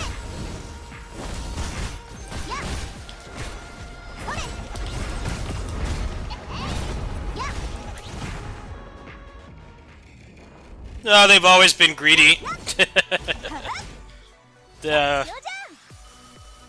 real life money to in-game currency rate in that game, in those games, are terrible. And it's not entirely a bad thing. I mean, if you save up for months, you can get a character guaranteed. It's just, it's weird how much money those games make when the value you get for spending money on them is so bad. And like the other stuff I play, like KOF All Stars, like $80 pack in that game, it will pretty much get you very close to pity, and you're likely to get them at least once. So if you drop like $100 on that game, you're getting like 100 pulls. So when you consider that, you compare that to Honkai, or $100 is only 10 pulls, and you need 100 for pity. So if you just got the last character from the last patch and you don't roll again, that's $1,000. $1,000 for one character. You know, PGR has stuff like that too. Like I think it's a couple $100 to like max out a character, but there's nothing in the game that requires it. So, it's there for the people that have just infinite amounts of disposable income. But it doesn't affect people like me, dolphins. You know, I'll drop like 20, 30 on a month on it, if even that. And mostly lately, I've just been buying the monthly card, which is like $5, and then the serum pack, which is like another $5. I mean, $10 a month for something I play every day is not bad at all.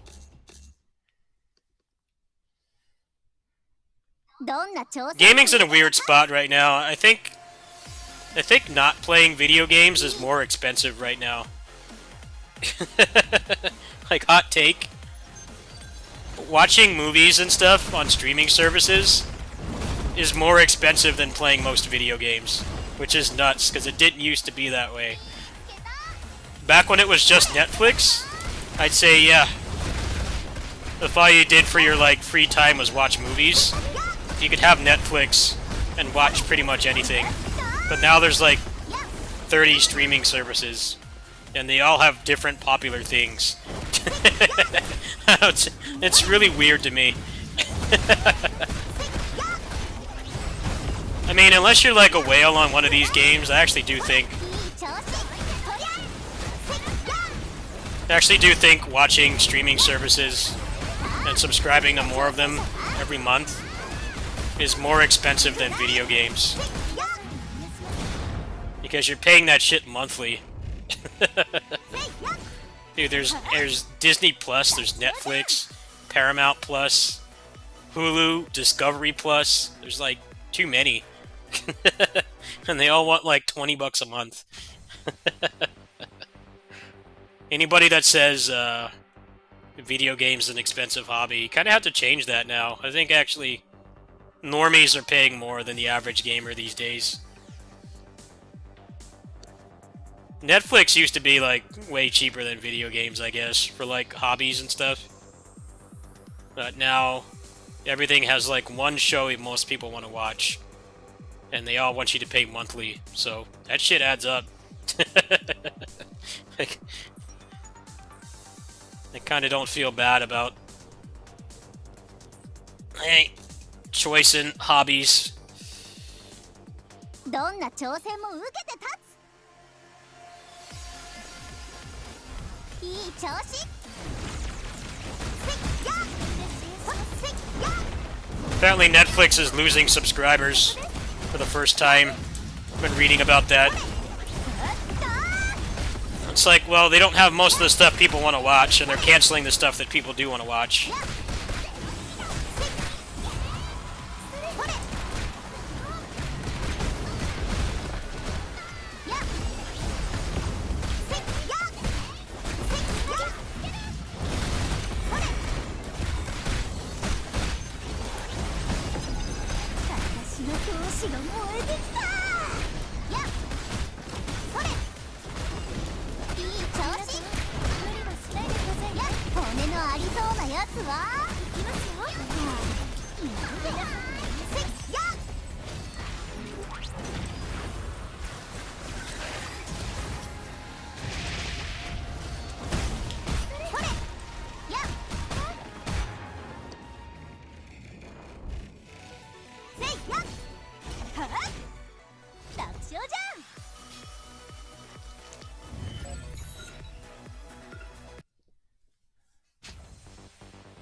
Alright, I'm done for tonight.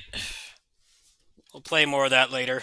I don't really know what I'm doing. I just want to try it out. I have a Bilibili account, so just try the games out. It feels okay, but biggest complaint is no controller support, which PGR has. So it's a really hard sell for me to bother playing that game right now. That's the weird thing about mobile games. They're actually getting to be like console quality, but a lot of the developers are tone deaf and don't realize that that shit plays so much better on a controller. It plays so much better on a controller.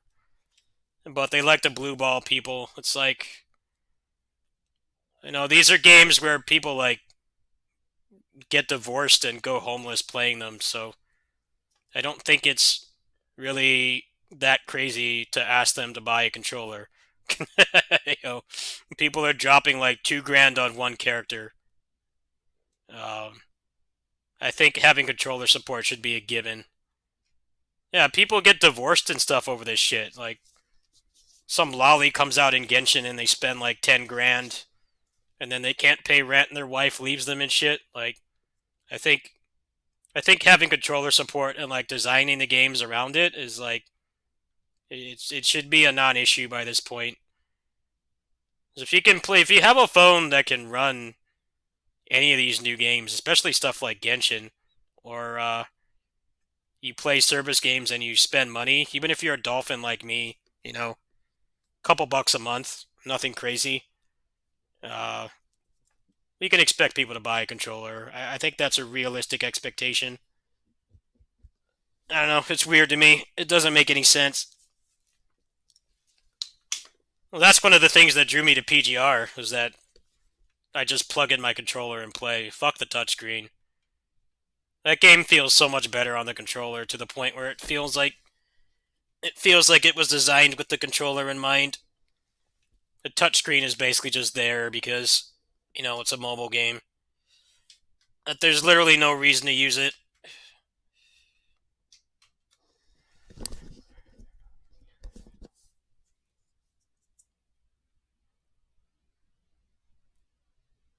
Yeah, Genshin still doesn't have controller support, does it? That's crazy to me. How does it not have controller support? How are you supposed to play that big ass open world game on a touchscreen? Like I can't fathom how people do it. I am an older gamer. I am like past my mid 30s, so that's part of it, but I just can't imagine playing that game on a touchscreen. Like I can't even fathom doing that.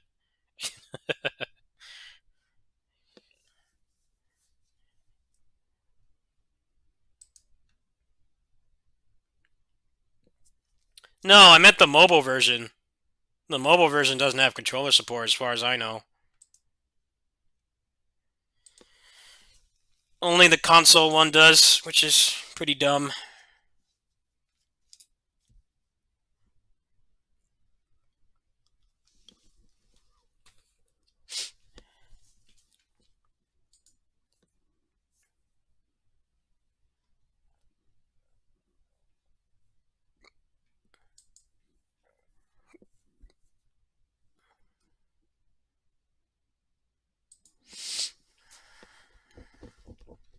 No, I used to hate mobile games. I used to hate them with a passion, but now they actually have the experiences I want. They have like service games that aren't big ass dead open worlds.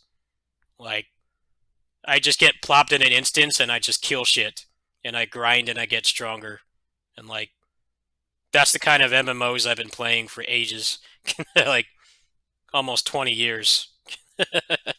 It just kind of the tech just wasn't there for like mobile games. I think that was part of it. But then the other part is like the a lot of the most popular mobile games right now have like actual gameplay, like Genshin and Honkai, PGR, a bunch of the other ones as well. So that kind of it's changed that industry. Uh, the face roll spending thousands of dollars for JPEGs is always going to be there, but uh, now there's more of a push to have like actual gameplay, and they're actually very similar to service games I played, DFO, Closers, PSO. Um, it's pretty cool to see, but I wish I could get those experiences on other platforms. But now I've got a pretty powerful phone, so I can deal with it, I guess. Anyway, I'm gonna go ahead and go to bed. Uh, should be doing a kitty sitting stream later, and probably some more Samurai Bringer. Good night.